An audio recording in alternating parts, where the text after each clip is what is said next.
Welcome to the Center for Executive Coaching Alumni Interviews. I'm Andrew Neitlich, founder and director of the Center for Executive Coaching. Today we speak with Tony Mulkern. Tony is the president and founder of Mulkern Associates, a Los Angeles-based executive coaching and leadership consulting firm founded over 20 years ago, which works primarily with entrepreneurial, privately held businesses. With over 30 years experience in coaching and consulting, Tony started his career with a major consulting firm in Denver, has served as vice president, human resources with two major financial services firms, holds a PhD in philosophy, and is a highly experienced paraprofessional psychological counselor. While most of his work is in Southern California, he has worked with clients in Colorado, Texas, New Mexico, Montana, Wyoming, and Washington, D.C. He's also worked internationally in Canada, Mexico, France, and the UK. Tony, welcome. Thank you very much, Andrew. It's a pleasure to speak with you today.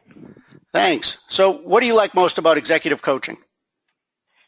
Well, I can tell you that what gives me the most satisfaction are those moments when I can see the client's face light up, delight and surprise, at an insight or a solution that I've helped to birth and to bring to the light of day. It's in those moments that I see a burden being lifted or becoming lighter.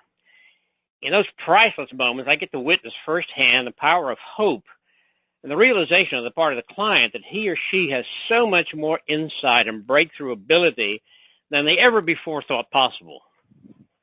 Great. Okay, thanks. So you've been at this a long time. How has your coaching practice evolved? Well, I used to look for clients wherever I could find them. And now my focus is on entrepreneurial, privately held financial services and high-tech firms.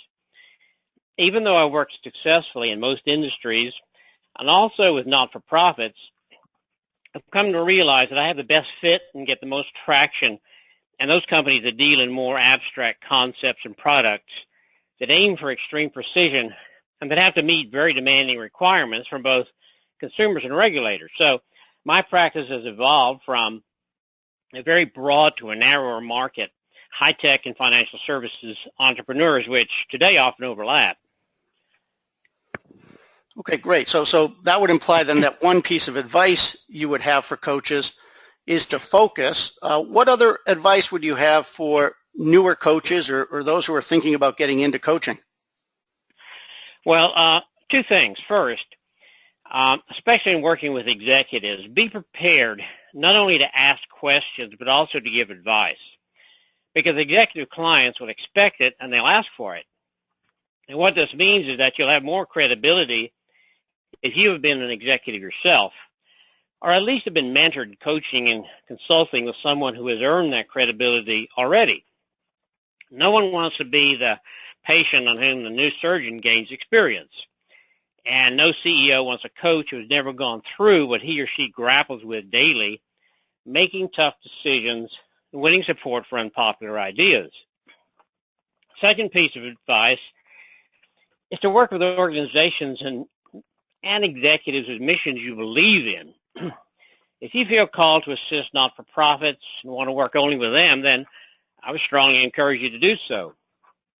Likewise, work with capitalists only if you are convinced of the value of capitalism and have a strong sense of mission for making this system even more successful in creating wealth and opportunities and improving the lives of billions throughout the planet.